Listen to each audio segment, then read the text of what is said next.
बच्चों, हमने कल तक जो देखा था, जहाँ तक पढ़ा था, उसमें यही था कि चित्रा अपना ड्राइंग अरुणा को दिखाना चाहती है, उसको समझ में नहीं आता। और जब अरुणा के पास पढ़ने के लिए कुछ बच्चे आते हैं तो चित्रा उन पर थोड़ा सा ताने कसती है कि क्या बंदर अरुणा तूने पाल रखे हैं।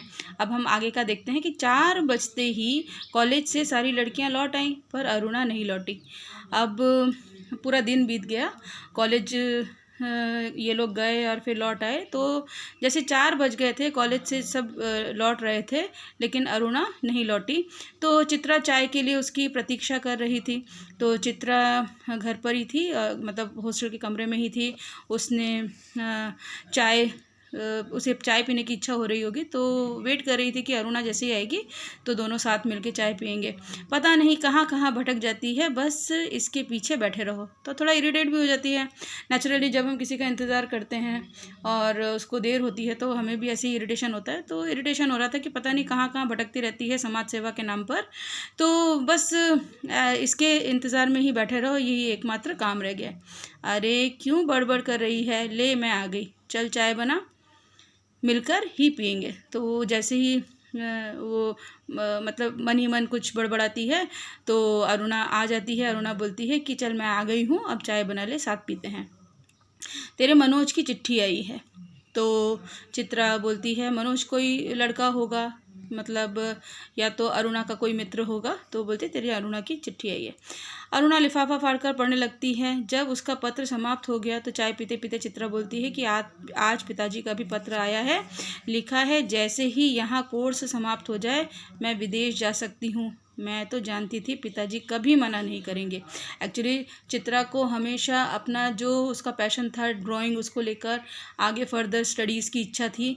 तो और इकलौती मतलब पुत्री थी अपने रईस पिता की, तो उसकी जो इच्छा थी उसके पिता को कभी भी नामंजूर नहीं था। तो बोले कि जैसे ही तुम्हारा मतलब ग्रेजुएशन कंप्लीट हो जाए तुम आगे की पढ़ाई के लिए विदेश जा सकती हो, मुझे कोई दिक्कत नहीं है।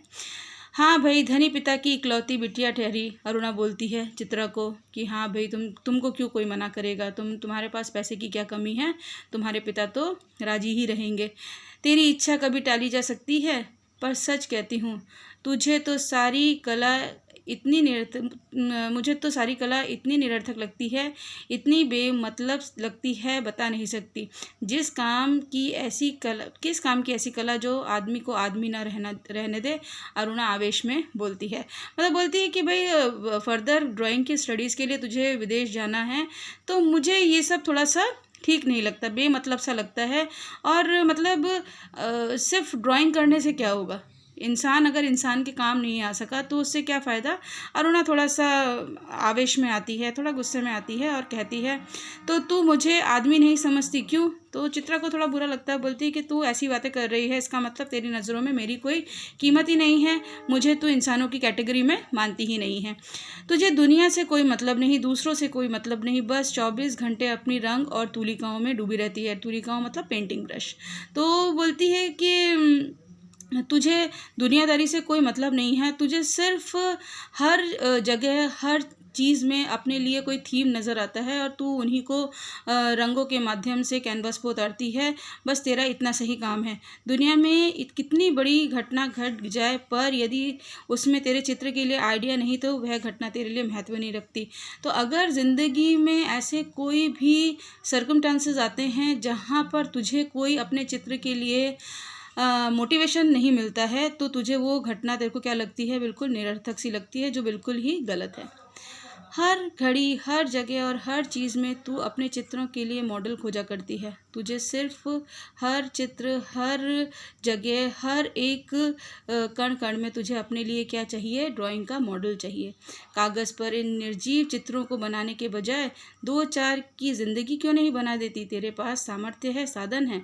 तो बोलती है कागज़ पर इन निर्जीव चित्रों को मत बना, बल्कि तू क्या कर इन मतलब तेरे पास जो पैसा है, तेरे पास इतना सामर्थ्य है, इतनी तेरे पास कैपेबिलिटी है कि तू कुछ गरीबों का उद्धार कर सकती है, तो उनके हित में तू काम क्यों नहीं करती है। तुझे अपना जीवन उनकी सेवा में लगाना चाहिए, ना कि पूरा दिन रंग और तुलिकाओं में डूबे रहने का ये समय है। तो वो अरुणा अपना विचार चित्रा के सामने रखती है, लेकिन चित्रा इस चीज़ से पूरे तरीके से सहमत नहीं है। वो कहती है कि वह काम तो तेरे लिए छोड़ दिया है, मैं चली जाऊंगी तो जल्दी से सारी दुनिया का कल्याण करने के लिए झंडा लेकर निकल पड़ना। और चित्रा हंस पड़ी, बोला मैं तो निर्जीव चीज़ों पर ही काम करूंगी, और जिन चीज़ों की बात, जिन कार्यों की बात तू कर रही है, वो सारे काम तो मैंने तेरे लिए ही छोड़ रखे हैं। मैं चली जाऊंगी तो समाज सेवा का एक झंडा बनाना और उसको लेकर तुम क्या करना, निकल पड़ना। और वो हंसने लगती है। तो मैंने आज आपको यहाँ तक पढ़ाया, आप शुरू से यहाँ तक थोड़ा सा पढ़िएगा तो आपको समझ में आएगा। Thank you so much.